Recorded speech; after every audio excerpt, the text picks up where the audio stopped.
padang, lain belalang, lain tempat, lain orang. Setiap orang ada cita rasa masing-masing. Ada yang suka batik jenis ni, ada yang juga suka batik jenis tu. Sebab tu hari ini kita bawakan ahli-ahlinya yang lagi boleh demonstrate, yang lagi boleh pecahkan, lagi boleh berkongsikan bersama dengan kita pagi ini. Dan sekarang bersama dengan Zack, kita ada Cik Yus Faizal Rahim, pengusaha batik. Apa khabar? Apa khabar baik. Alright. Dan Muaz. Ni Muaz. Kacak handsome tu tengok tu ha. Nampak saya boleh bertukar. Sebab apa? Tadi bila saya tengok kondisi batik yang lawa ni, terus saya rasa macam ini adalah sesuai untuk saya. Bagi sesuai tak? Sesuai. Sesuai, kena lah. Maksudnya the batik chose you. Betul. Sebab tu saya rasa kadang-kadang batik ni boleh menaikkan aura seseorang. Ya, betul. Jadi mungkin Abang Yus boleh kongsikan sikit sejarah batik ni lah. Sebab kita tahu batik ni ada pelbagai jenis. Macam saya dengan Zack, sekali tengok batik, itu adalah batik tapi tak tahu batik tu dari mana. Okey. So, di sini saya ingin kongsikan sedikit lah. Kita boleh ke depan sikit? Saya share sedikit berkaitan dengan apa tu maksud batik. Sebenarnya batik ni lebih kepada maksud dia ialah kaedah ataupun metod kaedah pembuatan lah, yang mana menggunakan lilin sebagai medium perantara membuat corak dan untuk menghalang warna, dan melalui proses-proses dia lah, antara proses melilin, proses pewarnaan, proses pengeringan. Banyak masyarakat kita di luar sana yang ingat batik ni adalah corak. Kadang-kadang tengok dekat dinding, dekat lansir, dia ingat batik. Padahal sebenarnya batik tu lebih kepada kaedah pembuatan yang melalui proses-proses dia. Jika sesuatu tekstil tu tidak melalui proses tu, kita tak boleh panggil batik lah. Mungkin ada ke batik yang telah di print saja? Maksudnya dia just tengok, lepas tu dia print. Itu dikira seni batik ke ataupun tu bukan. Kita macam saya, kita 100% memang lukis tangan lah. Kita kekalkan tradisi batik kita lah, menggunakan batik lukis tangan. Bagus. Tadi macam kita tengok tadi kan dekat dalam studio ada macam yang teknik canting lah dan sebagainya kan. Macam batik tradisional menggunakan teknik batik lukis. Okey, batik lukis kita ada sekarang kita ada 4 jenis lah. Antaranya batik lukis iaitu batik canting, menggunakan canting macam ni. Ada mata. Boleh kita tunjukkan sikit kamera. Tunjuk. Ini antara dia lah. Ini batik canting. Kedua kita ada batik block ataupun stamping batik. Ketiga ada batik screen, dan keempat kita ada macam batik tak endai lah. Saya tanyalah apa kelebihan menggunakan teknik canting ni? Kelebihan dia kalau batik canting ni kita tidak orang kata boleh versatile. Tidak terhad. Maknanya kita apa yang pelukis batik tu nak luahkan, kita boleh buat apa saja. Kalau kita nak buat garis panjang. Kita buat demo sikit. Hari ni memang berbesar hatilah dapat tengok live tu depan muka. Okey Zack, ini batik yang akan dibuat demo. Jadi kita silakan Encik Yus dulu lah buat. Sebab kalau kami buat ni jadi lain ni batik ni antara batik canting lah. So kita ada kekalkan motif-motif antara motif-motif tradisional macam ni, cecek pitu 7 kita panggil. Cecek pitu 7 kalau macam ni kita panggil motif ni galaran. So ada walaupun design batik kita moden, tetapi kita still apply motif-motif tradisional. Saya suka. Mungkin kamera boleh fokuskan lagi sekali. Setiap motif dia berbeza. Okey, macam ni tunjukkan tadi. Yang ni. Yang ni motif apa tadi? Yang ni motif galaran. Ni galaran, ni motif geometrik lah. Kita gabung. Sambung sambil tu. Okey. Yang titik-titik ni pun memang kalau kita buat ni habis dah. Kalau kita lihat di sini, ni antara contoh yang trademark kita lah, ada titik-titik. Sebab maksud batik tu sendiri adalah tritik.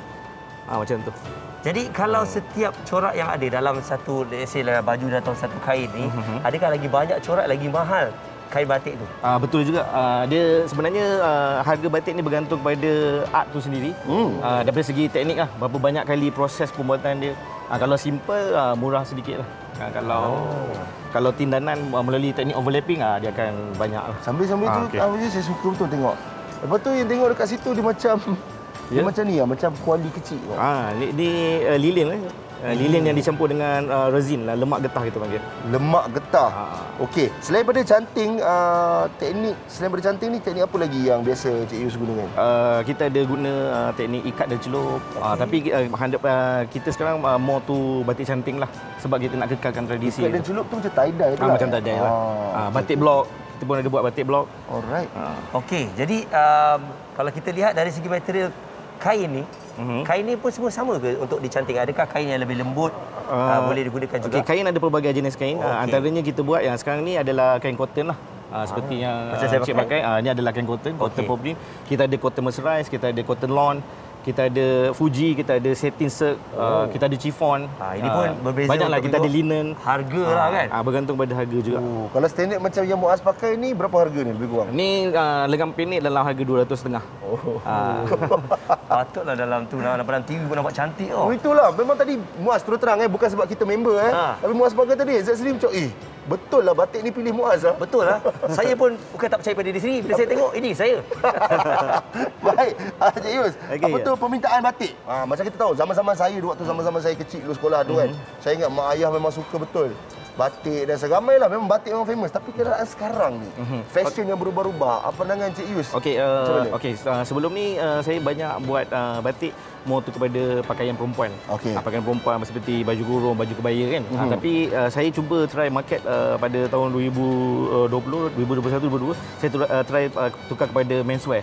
Dan saya rasa Alhamdulillah mendapat sambutan sebab ada trend dia kan. Ada trend ni.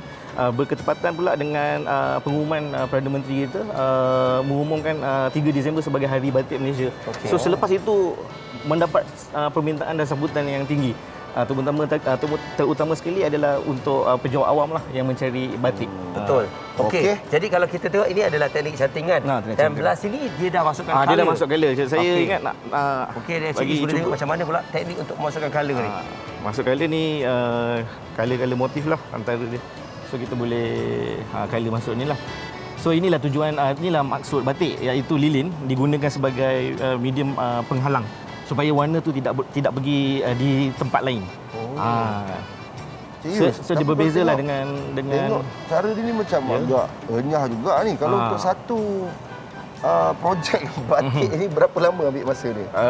Dia bergantung selalu sesuatu design tu atau projek, contoh ialah uniform lah kan. Kita depends on design. Kalau kita dah tahu kita nak buat uniform, kita tak perlulah buat design yang terlalu crowded ataupun yang intricate. So kita pilih jalan yang design yang sesuai lah dengan kuantiti tu. Kiranya kalau satu kain ni boleh dapat untuk satu baju? Satu baju pakai 2 meter untuk walau macam lengan pendek ni lah. Okey. Dan satu lagi saya tertarik juga Cik Yus.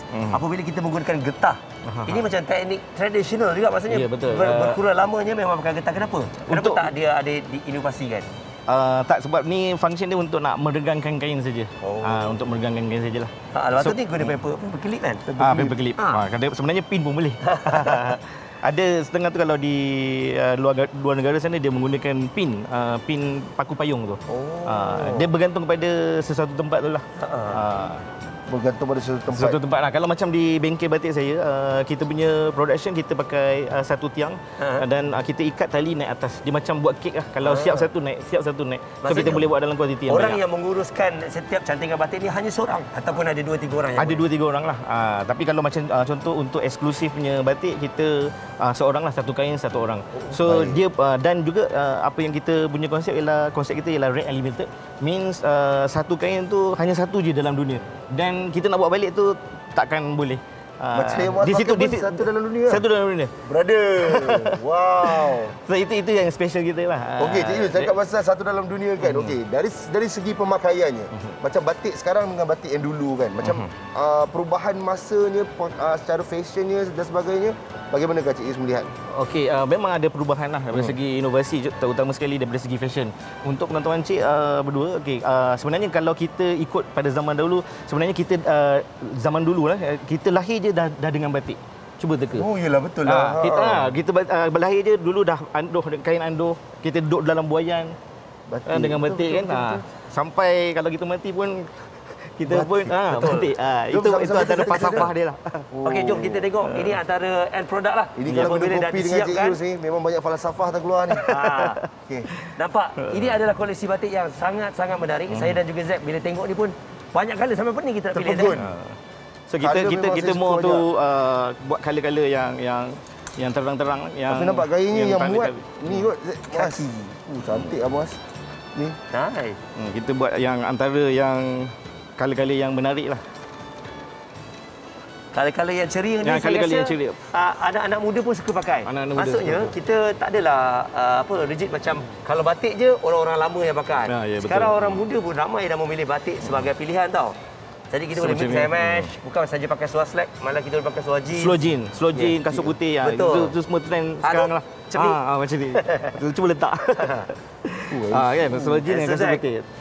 Sebab ada warna putih tu dia relate dengan kasut. So kena lah. So maknanya lepas ni kena beli je. Mana Acin? Dia dapat free. Ya, pakai dulu. Tapi saya tertarik juga dengan nama kaki batik ni. Kaki batik. Ada kaki batik. Kaki lah, itulah. Saya dapat idea tu sebenarnya daripada ada satu company itulah dia menggunakan kaki tu di depan, contoh macam dalam majalah ada kaki motor, kaki kereta. So saya kaki batik lah. Asalkan bukan kaki perempuan lah. Kaki perempuan tu batik dia. Saya nak tanya, berapa tahun dah sebenarnya dengan batik ke daripada kecil kat kain anduh tu? Tak, sebenarnya sebelum ni saya belajar di Institut Kraf Negara. Okey. Di dua institut lah, satu di Institut Kemahiran Belia Negara di IKBN dan di Institut Kraf. Belajar dalam bidang batik lah. So selepas tu saya bekerja sebagai designer tekstil di Kraf Tangan, Perbadanan Kemajuan Kraf Tangan Malaysia di Jalan Konleh. So selepas tu saya buat keputusan berhenti dan buat bisnes batik lah pada tahun 2015. Okey, jadi pengalaman tu yang mengajar dan juga menjadikan Cik Yusri unik dan juga berbeza lah. Dan kami juga mendapat perkabaran yang bahawa Tunku Raja Permaisuri Agong juga turut meminati batik dan Cik Yus berpeluang bersama dengan Tunku dalam menghasilkan batik koleksi peribadi Tunku dan mungkin boleh kongsikan sedikit. Untuk maklumat semua, ke bawah duli yang Maha Mulia Seri Paduka Baginda Raja Permaisuri Agong pada tahun sebelum ada COVID-19 tak silap saya pernah mendapat anugerah ikon craft dunia dan tuanku memang baginda memang meminati seni craft batik dan tuanku sendiri ada alat-alat membatik yang saya sendiri tidak ada. Jadi saya alhamdulillah lah, bersyukurlah kerana saya dapat berpeluang membuat batik bersama dengan tuanku. Betul, bila dah mendapat sokongan dan saya dapat rasakan bahawa Cik Yus sendiri mempunyai idea-idea yang luar biasa. Jadi batik ini bukan saja boleh di Malaysia, malah dah ada di luar negara. Ada. Kan? Jadi sebab kita tahu demand dia adalah besar. Okey, jadi mungkin salah satunya kalau kita tengok orang selalu membezakan batik Malaysia, batik Terengganu, batik Kelantan, batik Indonesia. Jadi bagaimana untuk cara yang mudah untuk kita mengenali jenis-jenis batik ni? Okey, kalau batik luar negara lah kan. Batik luar negara contoh macam African punya batik, Japanese punya batik. Sebab batik ni hanya ada di Malaysia saja. So di Indonesia lah terutama sekali kan ada. So di setiap negara ni ada identiti dia. Contoh di Indonesia dia more to earth tone. So kita Malaysia more to colourful lah. Sebab kita kan banyak berbilang bangsa. So kita more to colourful lah. Macam tu lah. So daripada situ kita boleh dapat cam lah yang mana batik luar negara dengan batik kita. Tercengang sebenarnya saya tengok ni, banyak lawa-lawa sebenarnya.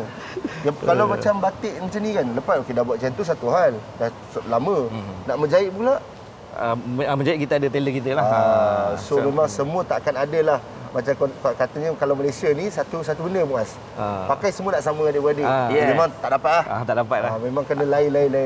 Baik, terima kasih banyak Cik Yus kerana sudi berkongsi bersama dengan kami. Tapi sebelum itu boleh kongsikan kepada penonton kita IG, Instagram, IG okey. Bagi penonton di luar sana jika ingin membuat tambahan ataupun